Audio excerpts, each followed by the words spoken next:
Hey guys, welcome back. And if you're new here, welcome. I'm Wendy, and this is Muddy Loves Corner. Today, we're gonna do. I'm not feeling that great. I'm a bit under the weather. I've come down with COVID. But I've gotten the vaccine, so it seems to be mild for now. So, we're gonna take it easy, and we're gonna do reasons I hate having mental illnesses. This is gonna be a doozy. Number one, forgetfulness. I'm always forgetting to do things like turn the oven off or turn the stove off. Little things like that are dangerous. I am always forgetting to do. I'm also always forgetting to, if I don't have reminders set, I forget appointments. If I don't have reminders set, I forget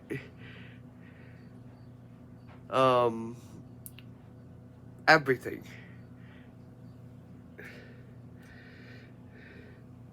Number two, crying. I have personality disorder, NOS, which is, for me, for myself, I have a lot of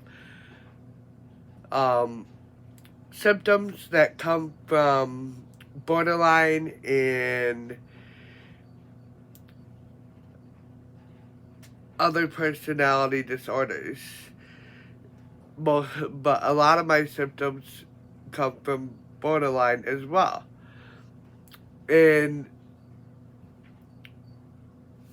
one of the symptoms that has to deal with borderline in personality that I deal with is crying. And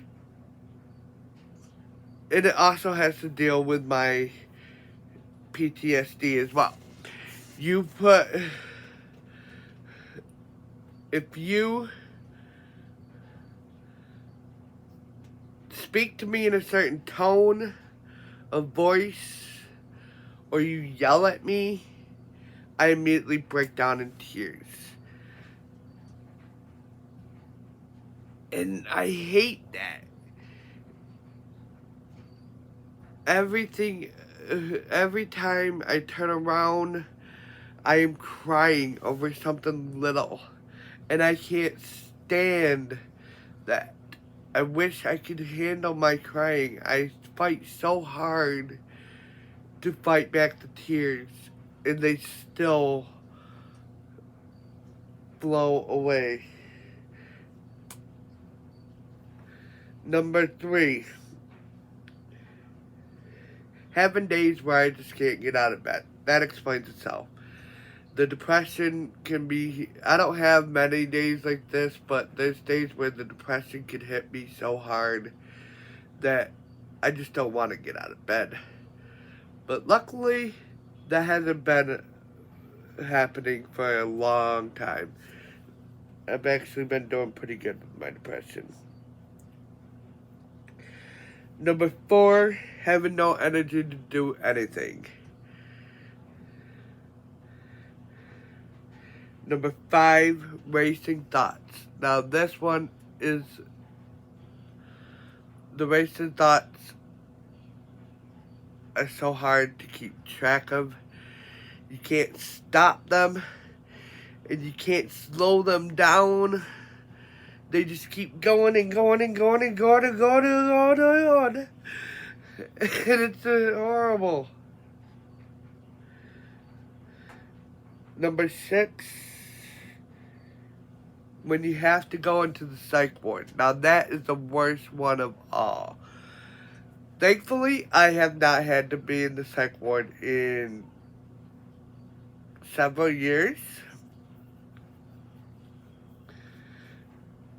And when I go, I always admit myself, because I made a promise to myself long time ago that if I was feeling the urge to if I was feeling the urge to not be in this world anymore, then I would admit myself and give myself the help I need. And that's what I always do. Thankfully, I have not had to be in the psych ward for a long time. I came close to it a few months ago when I was dealing with pain with my shoulder. The pain was so bad and excruciating that I just didn't want to. I just didn't want to be here anymore to deal with it. I just wanted the pain to go away, and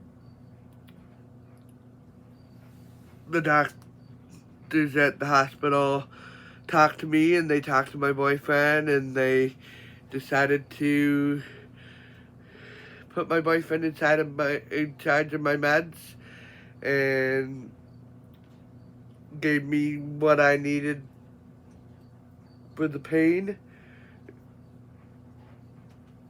And I somehow managed to get through it, even though the stuff with that they gave me for the pain didn't really help at the time.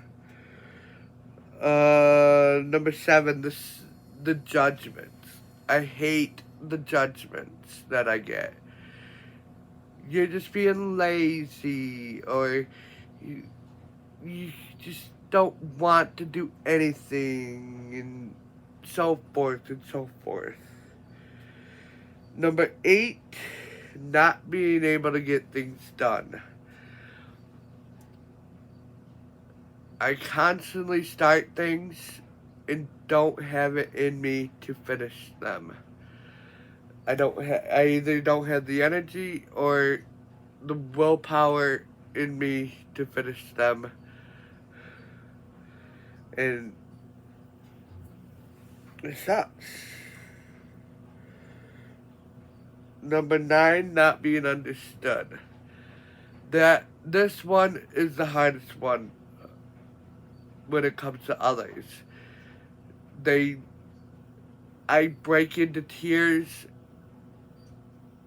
or start flipping out and screaming at someone, and they don't understand what I'm going through in the moment. They don't understand what's wrong with me, and I try to explain it to them, and they still don't understand because they haven't been in my shoes, and it's just tough. And last but not least, the danger I put myself in. Like, for example, the time I almost burnt down the motel room that I lived in, that we were staying in. Yes, you heard me right. I almost burnt down a motel room.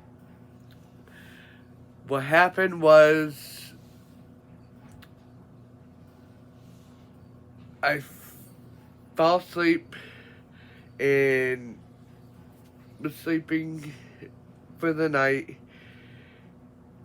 and somehow got up in the middle of the night and lit up a cigarette in my sleep, and I put the cigarette underneath my pillow for some reason in my sleep, and I got up again to go to the bathroom, this time wide awake, and I come out from going to the bathroom, and my boyfriend had the pillows flipped over, showing that what happened, showing that they were all burnt to hell, and I immediately broke down in tears.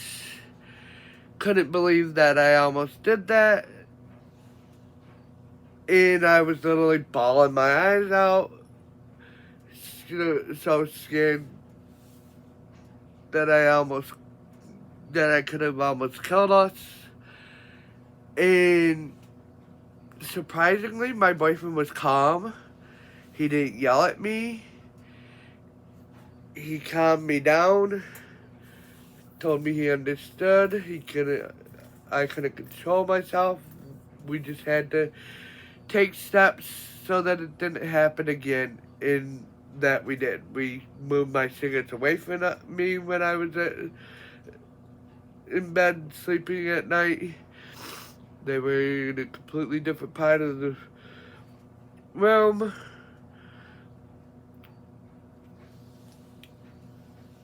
And